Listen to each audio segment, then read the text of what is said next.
ay matakbo ko sa Matthew chapter 13, verse 31 hanggang 32. Tapos babasahin po natin sa wikang Tagalog. So, yan po, kasi may English na ba, may Tagalog sa taas. Dalawang talata lang. Sabi rito, nagbigay siya sa kanila ng isa pang talinghaga kasi sinasabi, ang kaya ng langit ay tulad sa isang butil ng binhi ng mustasa na pinuha ng isang tao at iyasik sa kanyang bukid. Then pagdating sa verse 32, ang sabi rito, iyon ang pinakamaliit sa lahat ng binhi. Ngunit, nang tumubo ay siyang pinakamalaki sa mga halaman at naging punong kahoy. Ano ba, ang mga ibon sa ipapawid ay dumarating at nagpupugad sa kanyang mga sala. So tayo muna isang dahil pinalangin. O Diyos, salamat po sa iyong mga salita ngayong umaga. Patuloy mo ang pagpalain ng salita ng Panginoon na magsilbing aral po sa amin ngayong umaga. At ang hiniling ang iba ng Espiritu na patuloy na magturo sa amin ng Espiritu Panginoon. Ang aming kalaman ay mapugat o Diyos sa iyong mga salita. Kaya salamat sa kapangyarihan mo Panginoon at sa bingking ng Holy Spirit na siyang magtuturo sa amin. Magdalangin namin sa pangalan ni Kristo Jesus. Amen. Praise God. So, ito po, yung hindi ko na iyan sa inyo kasi mababa yung introduction ko, i-shortcut ko na lang. Dito po, mayroong ang kahit ng Diyos, ang sabi rito, pagdating sa verse 31, ay parang, sabi dito, talinghaga, parabulo. No? Na ang kahit ng langit ay tulad sa isang butil ng binhi ng mustasa. Alam niyo yung binhi ng mustasa, napakaliit. Ang sabi rito, no? At tulad ng isang binhi ng mustasa na kinuha ng isang tao at ilating sa bukid. So itong ibig sabihin, mayroon siyang binhi, kanyang itinanim ito. Yung binhi, nakalagay sa verse 32, ang sabi, iyon ang pinakamaliit sa lahat ng mga binhi. So nakita na ba kayo ng binhi ng mustasa? Parang ano lang yun, parang tao, parang kasing laki lang siya ng binhi ng ano ba yung gulay na parang pitsay siya. Diba pitsay gano'n? So parang gano'n kasi laki lang siya ng pitsay. Pagka yun ay, ang sabi nito, ngunit nang tumubo, yung nabuhay na, ay siyang pinakamalaki sa lahat ng halaman at naging punong kahoy. Yun yung mustasa. Naging punong kahoy talaga yan siya. Pagka nabayaan mo yan, lalaki siya. Pagkatapos, ano pa, ang mga ibon sa ipapawid ay dumarating at nagbubugat sa mga sala. Kaya, ang pamagat ko po ay ito, strive to grow more in the Lord. Kasi ang mustasa ay nagsimula sa maliit na binhi, tapos unti-unti siyang tumubo hanggang sa siya ay lumaki. So, siya'y lumaki ng gusto at pinagpugaran ng ibon. So, gusto ng Panginoon, ganoon din sa ating buhay, na ang salita ng Diyos na natanim sa atin, gusto ng Panginoon na yan ay tutubo sa buhay natin. Kaya, mayroong tatlong bagay. 3 ways to grow more in the Lord. So, number 1, para tayo mag-grow kay Lord. Kasi ang mustasa, nag-grow siya, lumalaki siya. Ang binhi ng salita ng Diyos na sa atin, nag-grow din yan sa ating buhay. So, para mag-grow, una, ang gawin po natin, tatlong paraan lang. Una, we must be rooted in God's Word. Ano, how to be rooted in God's Word? Yung ibig sabihin, magkatanim yung salita ng Diyos, kinakailan magbunga yan. Kasi ang sabi, may nagtanim, di ba sabi doon, may nagtanim, may isang nagasin ng binhi, may nagtanim doon sa tabing daan. Pagkatapos tumubo, hindi na tumubo, lumati ang ibon, kinain yun. Mayroon namang nagtanim sa 4 na lupa yun, napunta doon sa damuhan. At tumubo, kailan sumabay yung mga sabi ng Panginoon, sumabay yung mga iba pang mga damo, kaya siya tumubo at hindi lumago. At mayroon namang nahulog doon sa batuhan. Tumubo siya ng konti, pero dumating ang araw, ay dumating yung matinding init, yun ay natuyo. Kasi wala siyang, yung ugat hindi na po pwedeng lumalim pa. So, ibig sabihin, hindi siya nag-grow. Ngayon, mayroon naman napunta doon sa matabang lupa at yun ay nagbunga ng 100 doble. Gusto ng Diyos na ang salita ng Panginoon na tanim sa atin, alagaan natin, at yan ay mag-grow. So, Paano magbuhay ito? Number one, allow the words of the Scripture to sink in and affect your thinking and emotions. Kinakailangan doon sa kaisipan mo, mataling yan hanggang sa mapunta doon sa iyong emosyon, naapektuhan pati yung emosyon mo. Di ba? Kaya pagkawas na bless ka sa salita ng Panginoon, mapasigaw ka, hallelujah! Thank you, Lord! Sa word mo, Panginoon. At Joshua 1:8, ang gagawin mo lang, wala kang ibang gagawin. Ang aklat na ito ng kautusan ay huwag alisin sa iyong bibig, kundi ito ay iyong pagbulay-bulayan araw at gabi upang iyong masunod ang ayon sa lahat ng nakasulat dito. Sapagkat kung magayon, iyong paginawain ang iyong lakad at magtatamo ka ng tagumpay. Sa English mo maganda, for then you will make your way prosperous and then you will have good success. Kaya maraming mga Kristiyano naging prosperous sila, naging successful sila sa kanilang. Bakit? Dahil pinamuhay nila ang salita ng Diyos. Yung salita ng Diyos ay nagtula sa puso nila at naging rooted yun. Ibig sabihin niyan ay hindi basta-basta na mabunot yung salita ng Panginoon na sa iyo. At handa mong panindigan kung ano yung totoo. Handa mong ipamuhay kung ano yung nababasa mo sa salita ng Diyos. So yun ang dapat natin gawin. Ano yung pangalawa para malaman natin kung paano maging rooted sa salita ng Panginoon. How to be rooted in God's Word. Put God's Word in practice in your daily lives. Na araw-araw, ipapractice mo yung salita ng Panginoon sa buhay mo. I-practice mo ito. James chapter 1, verse 25. Sabi rito, ngunit ang tumitingin sa sakdal ng kautusan, ang kautusan ng kalayaan, at nanatili hindi tagapakinig na nalilimutan, kundi tagatupad na gumagawa. Siya ay pagpalain sa kanyang gawain. So, sa English ay napagaganda, He will bless in His doing. Kaya ano man yung kanyang gagawin, pagpapalain ng Panginoon. Ano man ginagawa ng kamay mo, i-bless ka niya. Kasi hindi ka lang tagapakinig sa salita ng Diyos, kundi tagagawa ka. Pinamuhay mo ang salita ng Panginoon. Nilakaran mo ang salita ng Panginoon. Kaya yung blessing ng Panginoon sa buhay mo ay umaapaw. Wow. Kaya mga taong tumutupad sa salita ng Panginoon, bless ang buhay niya. Pero yung mga taong hindi tagagawa, hindi tumutupad sa salita ng Diyos, hindi pagpapala, pinagpapalo yung buhay niya. Hindi pinagpala, pinagpapalo. Pero yung mga sumusunod sa salita ng Panginoon, talagang pinagpapala. Umaapaw ang pagpapala sa lahat ng bagay. Hindi lamang sa spiritual, hindi lamang sa physical, kundi pati sa financial, ang material ay nalumapaw ang pagpapala sa iyo. Amen. Kaya susundin mo, ang sabi ng Bible, mag-tithe and offering ka, gagawin mo lang, mag-tithe and offering ka. Amen? Ang sabi ng Bible, mag-seed giving ka, gagawin mo lang, mag-seed giving ka. Yung sabi sa salita ng Diyos, pag once na ginawa mo yan, babalik sa iyo. Amen. Kasi kung ano man tinanin natin, yun ang ating anihin. Huwag mong ipagkait yung para sa Diyos. Kaya sabi ni Pastor Ron na kanina, na bilatak pala siya, niyaya ko na siya. Sabi ko, Pastor, meron tayong i-bless natin yung mga pastor sa Payatas. Yung mga nagpapastor doon sa basurahan. Pag Pasko, ay ang ating kagalakan ay i-bless sila. Bigyan natin ng grocery, bigyan ko pa ng cash. Tapos sabi ko, mag-sponsor ka sa mga pastor. Nag-sponsor din yan sa mga pastor. Yung ada pa pastor. Opo. Kaya, in-encourage ko yung mga tao na para gumawa at gawin yung bagay kung ano sinasabi ng Biblia. At yung anak namin, alam nyo, pag nagpa-aral ka ng doktor, grabe, parang gripo.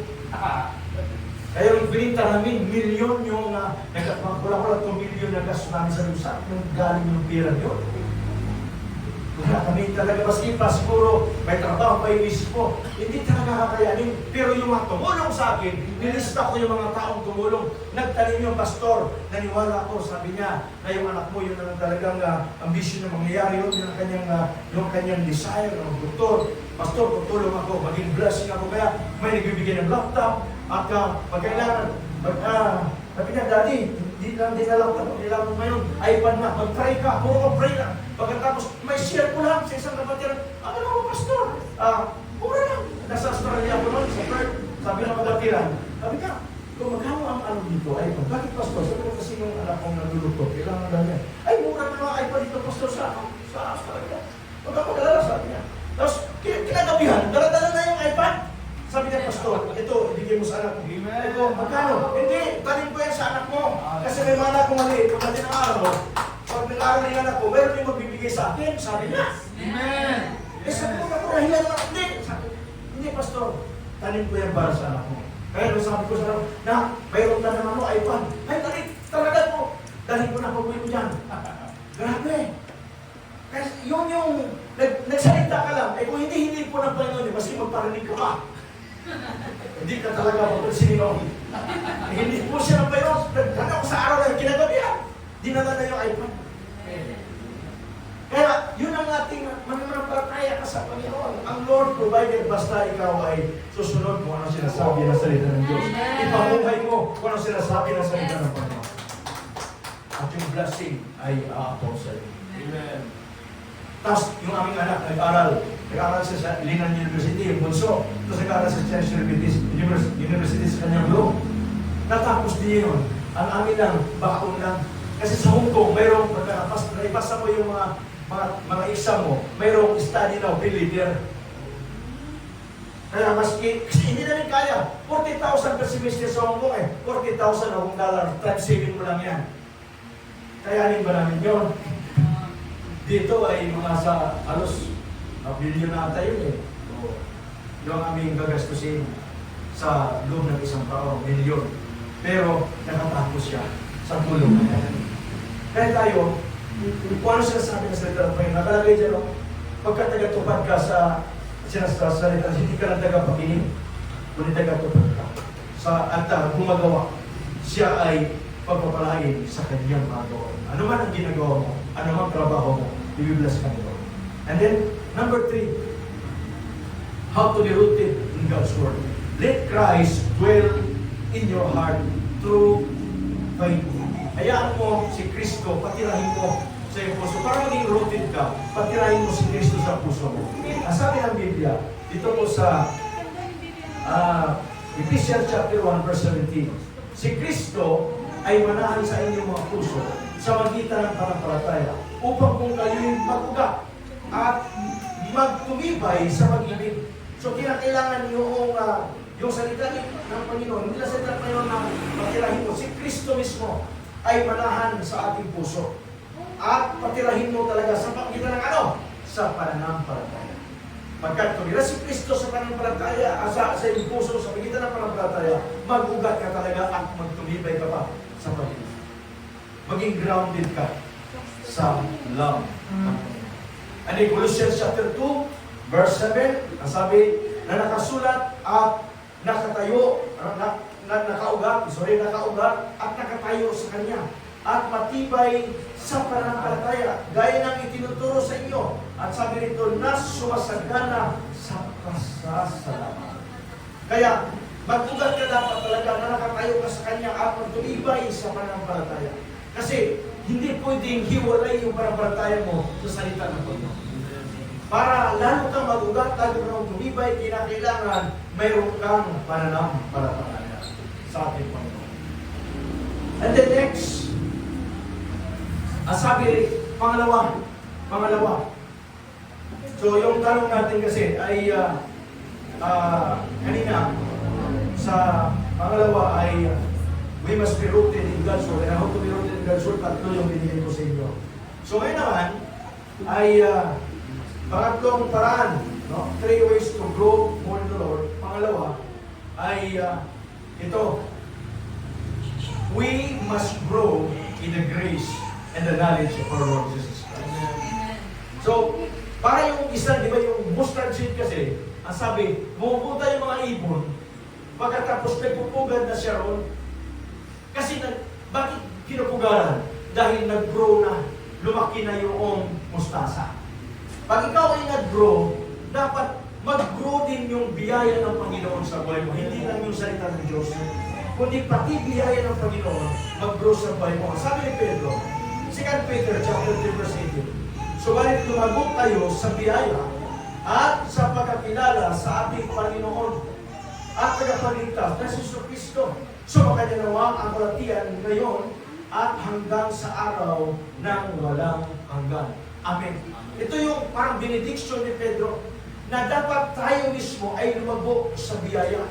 at na makilala pa natin lubusan ang Panginoon sa ating buhay. We must grow in the Lord. Strive to grow more in the Lord and to grow in the grace of our Lord Jesus Christ. At pag nag-grow ka sa biyaya ng ating Panginoon, ito po, to grow in the grace means the believers are becoming mature and more productive in the kingdom's work. Amen. Sa kaharian ng Diyos. Kasi, ang sabi niya, ang kaharian ng sinatulad na katulad ng isang mustasa. So, ganun yung kingdom ni Lord. Yung dito, yung kingdom tayo na sa kaharian ng Panginoon, na dapat ang mga tao na sa kaharian ng Diyos mag-grow. Una, sa salita ng Diyos. Pangalawa, sa biyaya ng Panginoon. To grow more at ganun din. And becoming more Christ-like in all that we do. Ano man yung ginagawa natin ay maging katulad ka sa ating Panginoong Kristo. Yung focus natin na maging kagaya ng ating Panginoong Kristo. Mag-grow tayo sa biyaya. Hindi mo marating yung Christ-likeness hanggat hindi ka mag-grow sa biyaya. Pag hindi ka nag-grow sa grace, Lord, hindi mo marating ito. Now, next, to grow in grace is not a matter of having God becoming more gracious to us. Ito po, it is the believer who is growing stronger in grace. Na naging stronger ka sa grace. And then who allow God's grace to fill them more and more. More and more. Transforming them into the image of Christ. Gusto natin na matulad sa imahe ng ating Panginoong Kristo.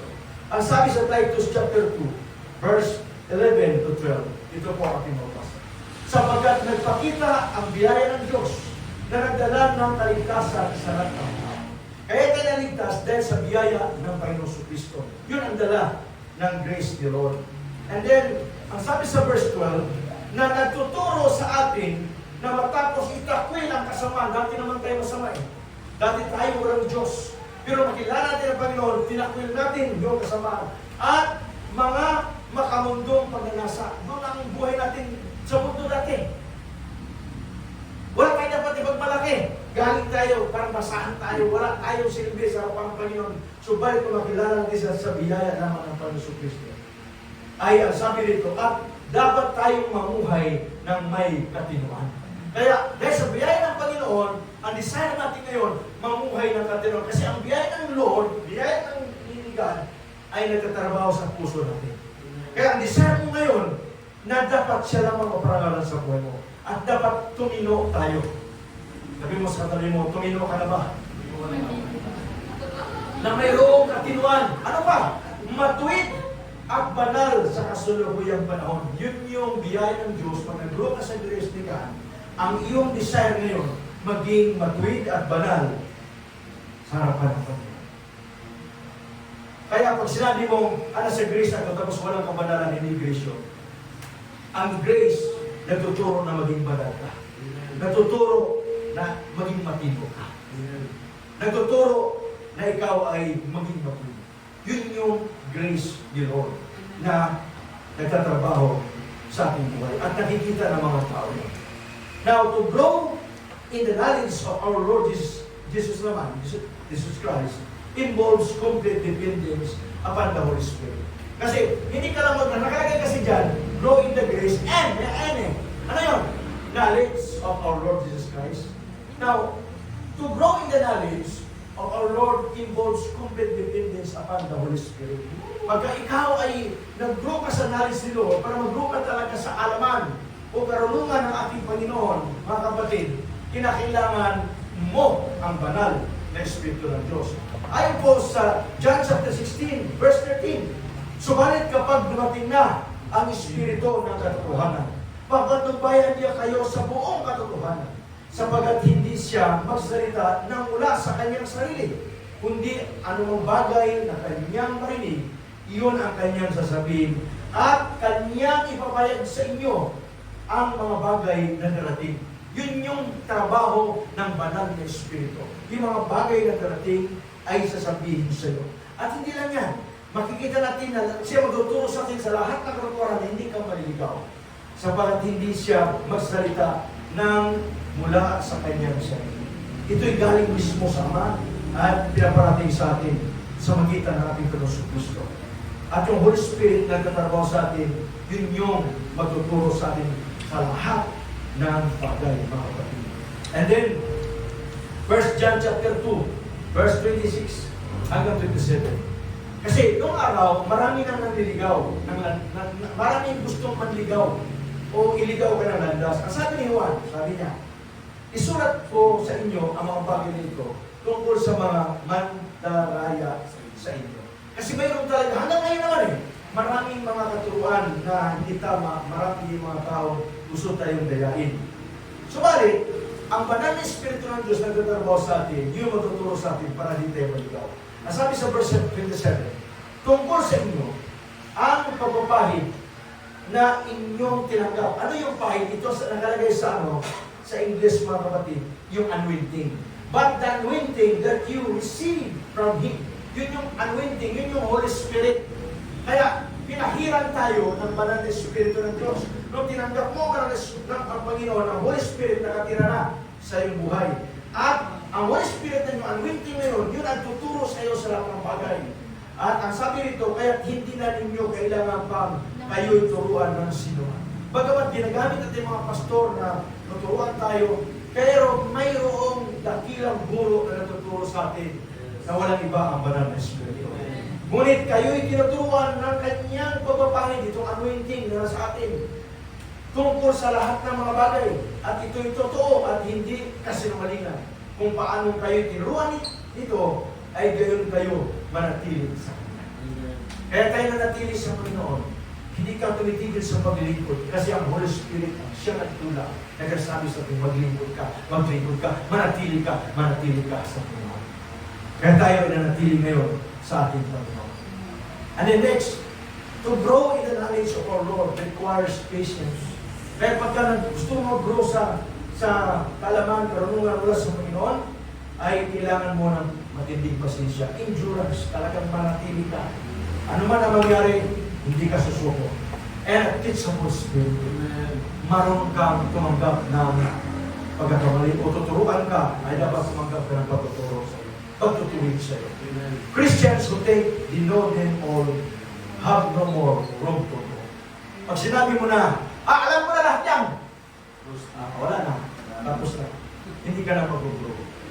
Pero pag sinabi mo, marami po akong kulang. Gusto ko pang, I want to grow more in the Lord. Pag may nagsasabi sa iyo, oh, tama yan. Yes, yes. Salamat sa correction, di ba? Salamat sa pagkata. Alam ko, mag-grow ako niyan. So maraming ginagamit ang Diyos sa atin. At ang sabi mismo ni Pedro, ito hanga ako, 2 Peter, chapter 1, verse 5 to 8, basahin natin.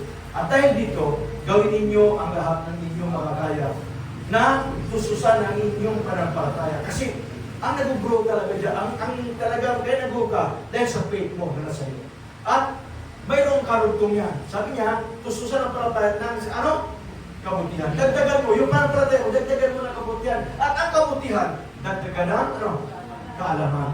At ang sabi pa sa kasunod, ang kaalaman, tugtungan ng pagpipigil. Kaya tayo may marunong natin magpigil. Dati, hindi ka marunong magpigil. Ngayon, maski galit na galit ka, kasi, napipigilan mo rin sa iyo. Diba?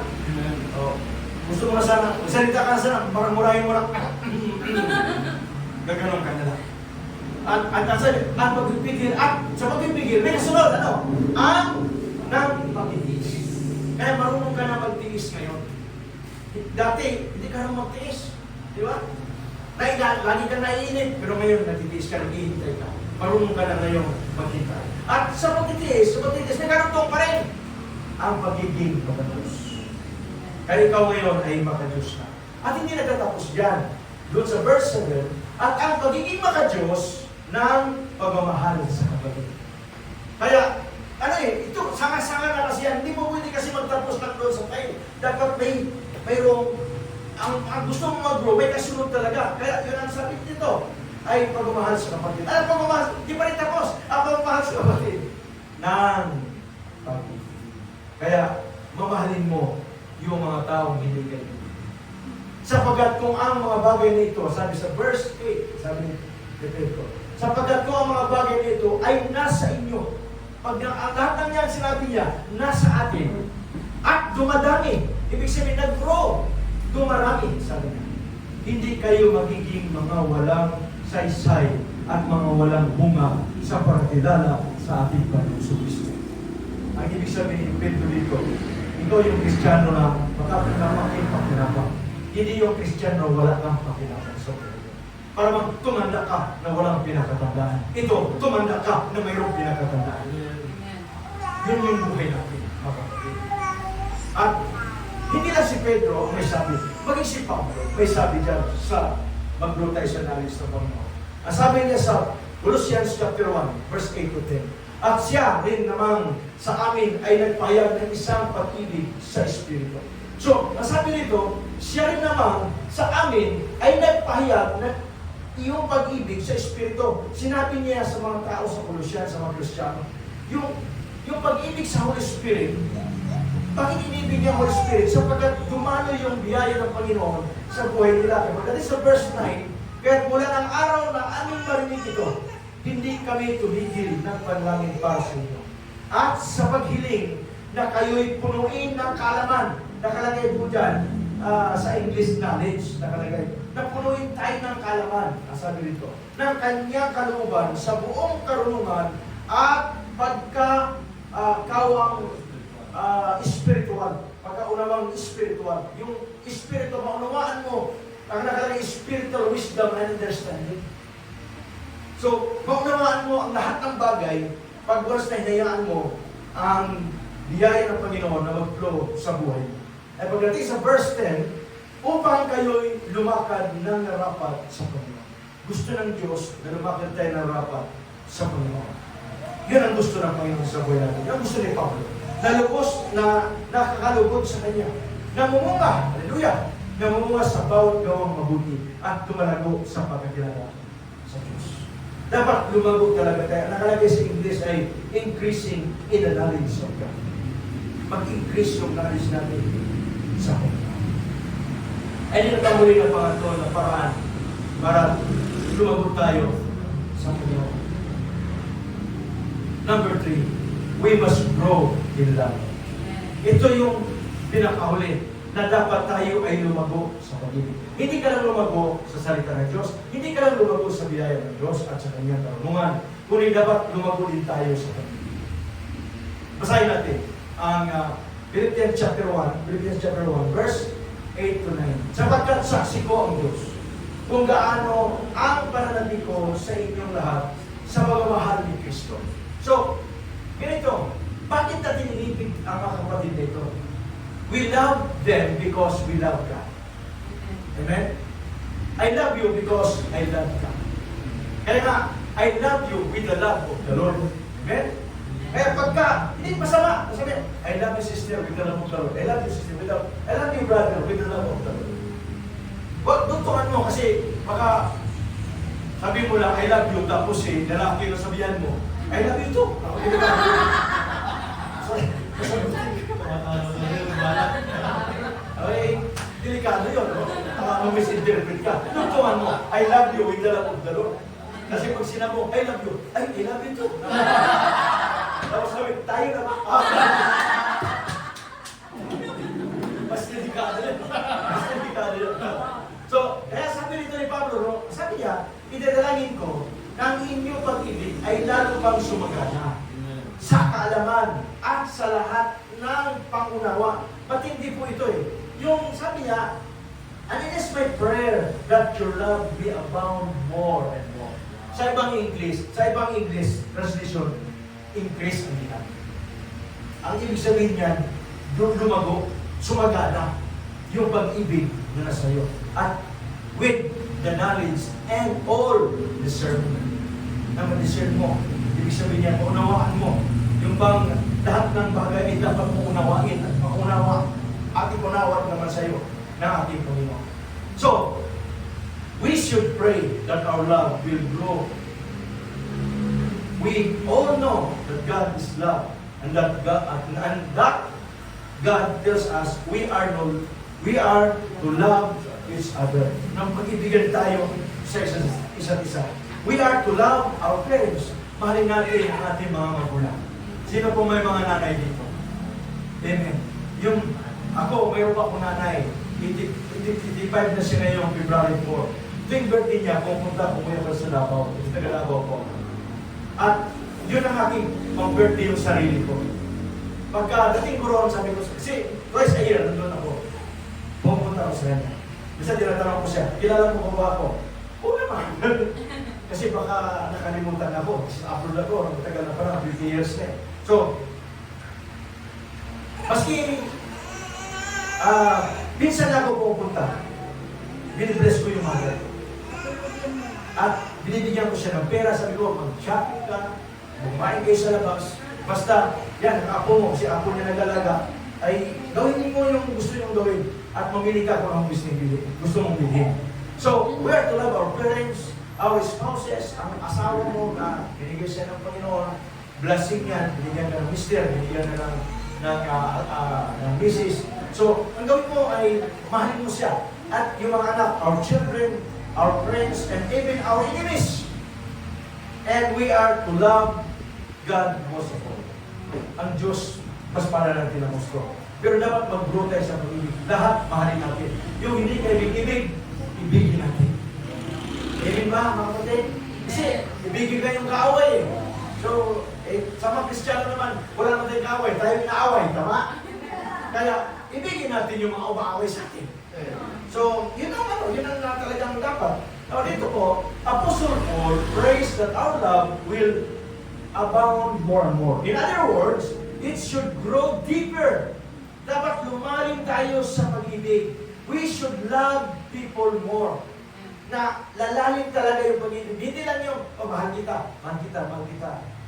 Bukang bibig lang yun. Ipakita mo sa iyong aksyon, sa iyong sa gawa na talagang mahal mo siya. Diba, sabi ko rin, mahal kita, pero hindi ko man lang siya mayapa. Walang expression yung love. Kaya, pagka sinabi kong mahal ko siya, iyakapin ko siya. At iyakapin ko siya ng mahigpit na mahigpit, tarang hindi na siya makahinga. Sabi, hindi na ako makahinga. Ganun talaga pag yung mga kapag ko, hindi ko kasi na siya makahinga. Alam niyo bakit? Revelation sa ilang pagkuha. Kasi hindi habang buhay mo sa kapag. Sa mundong ibabaw, mayroong hangganan ang ating pagmamahal. Ang iba, yun na nga, yun doon eh. Diba? Nawala na sila ng partner. Yun ang dahilan. Kung bakit, yung mga nakapalibot sila ng mga tao na nagmamahal sa'yo, mamahalin ko rin.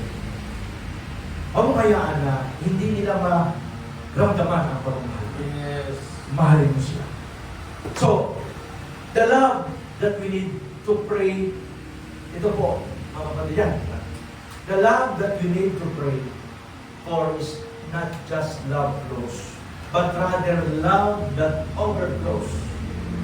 Mag-overflow yung love mo. Hindi lang basta mag-flow sa iyo, hindi mag-overflow. Ibig sabihin, pag-tubig, nag-uumapaw yung pagmahal ng sa'yo. Natawagin ka, ikaw sister, alam mo, ikaw yung taong mapagmahal. Ikaw brother, ikaw yung taong mapagmahal. Sabi si Mrs. Kahungkong. Kasi nga, malayo sila sa pamilya nila. Ang mga ibang mga asawa nila, hindi sumakabilang buhay, sumakabilang bahay. Yan ang problema sa abroad. Pagka umiyak yan, nag-offer sa'yo, maawa ka. So, iyak ka rin ang kasama nila. So, lagi sila kami kay Mrs. Mahalin na kami sila. Mahalin. Kaya pagka minsan nag-away-away sila, ang iba gusto nang umalis, pero sa nila alang-alang kay Pastor Del at kay Sister Ben, hindi kami alis. Kaya, sisikapin nila na maayos yung problema at kailangan nagkamati na. Hindi kami basta-basta inalisan. Bakit? Sapagkat pinakita namin ang pagmamahal. Niyakap namin sila ng misis na mahigpit na yakap. Tuwing linggo yan, kasi malayo sa pamilya. Kulang sa pagmamahal. Kami ang pangalawang pamilya. Tinuturing ko silang anak. Yung mga nanay, tinuturing ko rin nanay. Yung mga kasing edad ko, tinuturing kong kapatid. Yung mga bata, tinuturing ko silang mga anak. Yung mga ibang pastor doon, hindi na tinuturing na anak. Yung mga bata pa ng mga babae. Kaya inanak nila. Opo, mga pastor sa Hong Kong kasi puro mga babae. Ang dami. Kasi matagal na kayo, so marami pong mga nahulog na mga lingkod ng Diyos. Pero sa amin ay iba. Tinuturing namin sila na mga anak. Tinuturing namin sila ng mga kapatid, mga nanay, tatay. Kaya, hindi basta-basta umalis sa amin ng tao. Niwala kayo, bilang lang yung mga umalis yung talagang may problema na talaga sa sarili nila. Pero yung alisan ka dahil may problema sa mga kapatiran, hindi. Nandoon. So, dapat mag-overflow yung love na nasa atin. Love never stays stagnant. Huwag mahayaan na mag-stagnant. Ang tubig na stagnant, babaho. Kaya dapat nag-overflow. It should never decrease. Rather, it should always increase. Mag-increase, hindi mag-decrease. Mag-increase yung love. So, yun po yung mga kapatid. Kaya pagka gano'n na, ikaw na yung tao na, para bang yung mustasa, yung ibon, attractive na, lumadako na sa'yo. Kaya pag once na ganun ka na sa buhay mo, yung mga tao sila na magsabi, ano ka ba bro, naging ba? Grabe yung buhay mo. Oo, pwede mo sumama ka. At sila na mismo mo rekomenda, nasasama ako sa'yo. Kasi nakita sa buhay ang tunay na pagmamahal. Now, sa akin po natapos, mga kapatid. Our text, the parable of the mustard seed, does not rely on literal translation, but rather serves as a teaching tool about humble beginnings, growing in great things. Ito, church ninyo, humble beginning ito. Kunti pa na ngayon, pero magudulin kayo sa buhay. Lagi sinasabi ni Miss, kasi ako po starter ako. Yung gusto ko na, parang start ako, dalawa, talukan sa pioneering church na ating pong tinatayo sa Venezuela. Dalawa, tatlo, apat. Ngayon, challenge sa akin yun. Pagka gano'n, nilulog ko lagi kayo umaga sa Diyos na dumami. Tapos nung magpadala ka naman yung kalaw, makikita mo na pag dito. Ang mga tao na naimbitahan, hindi na rin sila maalis. Hanggang sa dumami ng dumami. At pag dumami na, masaya naman ako. Kailangan, gusto ko mabubugas ng bago. Mas nakaka-challenge na mag-start ako ng isa o dalawa, tatlo. Pastor. Pero kayo, marami na kayo. Kaya mabilis ang pagdami ninyo. Amen? Kung 10, magdala na kayo ng isa. Bakit isa sa linggo? 20 na kayo. Pag 20 na kayo, magdala na ng isa. 40 na kayo. So, kung yung unveiling evangelism namin, gano'n lang. Friendship evangelism. Sabi ko sa kanila, each one, bring one. At ngayon, may bago ako. Each one, bring 2 souls for the Lord Jesus Christ. Right, left and right. Kaliwa, kanan, galing mo. At pagka, ngayon sabi ko, 80 na tayo ngayon. Pag nag-double tayo, ilan na? Ang mga isa mo, ay ba? Kumapay, di ba? So, ganoon. Isa lang. Isang kala, 1 soul at a time. Dalhin nyo. At sigurado ko, bibless ka na po. Kaya yung humble beginning namin ni Mrs. Kaya lagi siya sabi, 3, 5, nag-ubisa kami. Tapos dumabaga, minsan, ngayon, parang hindi ko makapaniwala sa Hong Kong. Kasi nag-start kami sa lugar na yung pastor, per hour lang kami. Bandang huli, nirentahan na namin. Umalis yung school, nirentahan na namin yung lugar. Nasa amin na. Samantalang nagsimula kami sa 3, 5. Ngayon, marami na. Kaya, yung small beginning, huwag natin small yan. Huwag mong smallin yung small. Sapagkat lalaki niya. It's about faith for the future. Nalangin tayo. May faith ko ang kaya natin. No matter how small you may feel right now. Parang tingin mo sarili, napakaliit mo. Parang wala kang silbi, wala kang pinta. Pero dating araw, magiging boss ka. Amen? Parating araw, maging gamuhala kang businessman. Titingin ka pagdating ng araw. Amen? Ako, patuto namin ni Mrs.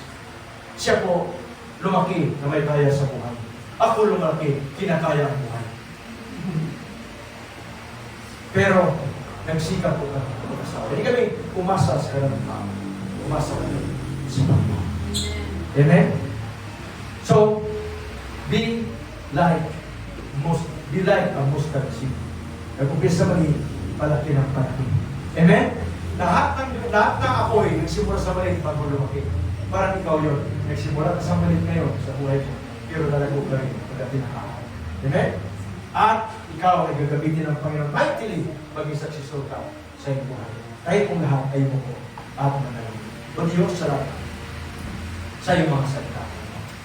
Naming napakinggan kayo, O Diyos, na dapat kami, O Diyos, ay mag-strive to grow more in the Lord.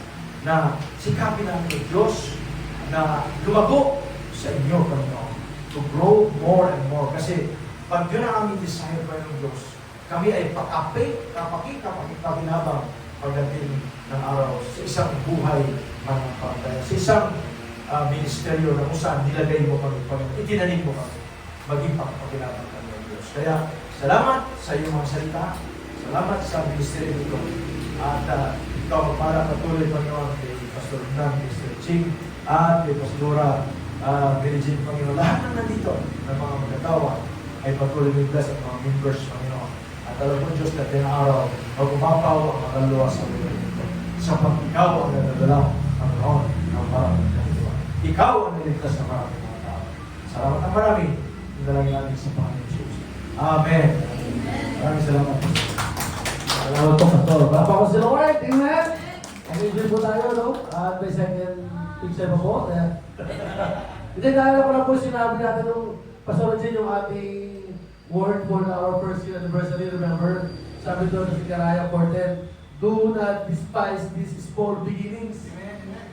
Nakakayo pala yung boy. For the Lord rejoices to see the work begin. Amen. Nagsisimula pa lang tayo. Amen. Pero sabi niya, huwag mong babasta-bastahin. Kaya sinabi ni Pastor dahil sa message na bigay sa kanya Panginoon yun. Amen. Hindi mo ito basta-basta. Kasi napakalaki mo kay Lord. Amen. At yun po, tatawagan ko po si Pastor Apex at si Pastor Del. Alam niyo po, silang dalawa is lumilipot sila palagi. Pero it's time, alam niyo po, wala man tayo mabigay sa kanila na malaking bagay. Pero yung prayer po, napakalaki po yun, no? Kaya tatawagan ko po sila sa harapan bago tayo mag-closing prayer. At ipag-pray po natin sila. Kaya tayo po natin tumayo as declare blessing, declare grace sa ating mahal na pastor at pastora. Amen po. At i-raise po natin pa no, yung ating mga kamay sa kanila. At habang ako po ay nag-pray, pwede po kayo mag-pray para sa kanila. Amen.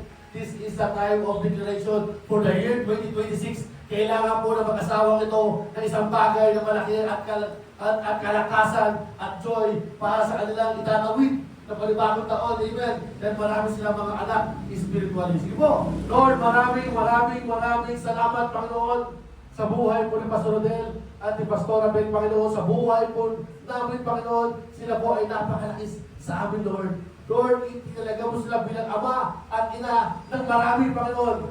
At dalangin, Panginoon, ang kalakasan, Panginoon, mula sa kanilang ulo hanggang baba, Panginoon, sa kaligtasan, Panginoon, sa kanilang pamilya, Panginoon, sa kanilang mga anak, Panginoon, sa kanilang mga apo, Panginoon. We declare joy!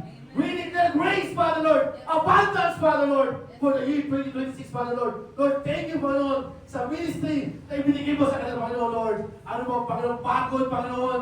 Ano mo, Panginoon, season, Panginoon. Lord, hindi mo sila pinabayaan. At Panginoon, alam po namin, lubos-lubos na umaapaw na pagpapala, Panginoon, sa year 2026, Father Lord. Lord, we declare, Father Lord, new ministry, new country, in the name of Jesus, Father Lord. And new great strength, Father Lord, na hindi sila mag-asawa, Panginoon, that there is no retirement, Father Lord, because you are the God of the God, Panginoon, the Lord of Lords, and the King of Kings, Father Lord. Thank you, Lord, for the joy, Father Lord, and strength sa mag-asawa ko, Panginoon. Maraming salamat. We give them the blessing, the joy, the happiness. And thank you so much, Father Lord, na hindi mo sila iiwan at hindi mo sila makabayaan. In the mighty name of Jesus. At natin magsabi lang, Amen! Amen! At ito ako si Pastor Jane for the closing prayer.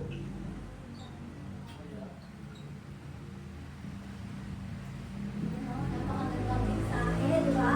So, kailangan po natin magpursige. Di ba? So, yes, let us pray. Yes, Heavenly Father, we thank you, Lord, sa napakagandang mensahe na ibigay sa amin ngayon, Panginoon, na hindi lamang po namin ito napakinggan na kailangan namin isang buhay, Panginoon. Maraming salamat po sa buhay ng ating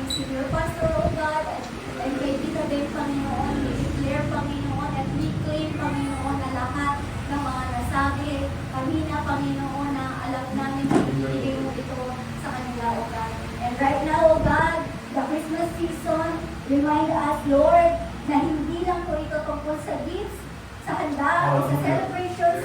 It is all about you. It's all about the love, hope, and salvation you gave when your Son you've given to us, O God. Tulungan mo kami dalhin si Jesus sa aming mga tahanan, sa aming mga pamilya, at sa bawat taong aming makakasalamuha. Lord, we lift up everything to you. Lahat ng mga pamilya dito, ikaw ang magbibigay ng peace sa mga pusong pagod, strength sa mga nanghihina, at joy sa mga pusong may kabigatan, Panginoon. Kung may mga prayer na hindi pa ginagrant, O God, I know, God, na matagal pa silang maghintay, Panginoon. We trust in you, O God. Lord, that nothing is impossible with you, and you are working in your perfect time, O God. Habang kami po ay pansamantalang maghiwa-hiwalay, naway dalhin namin ang liwanag ni Kristo wherever we go, O God.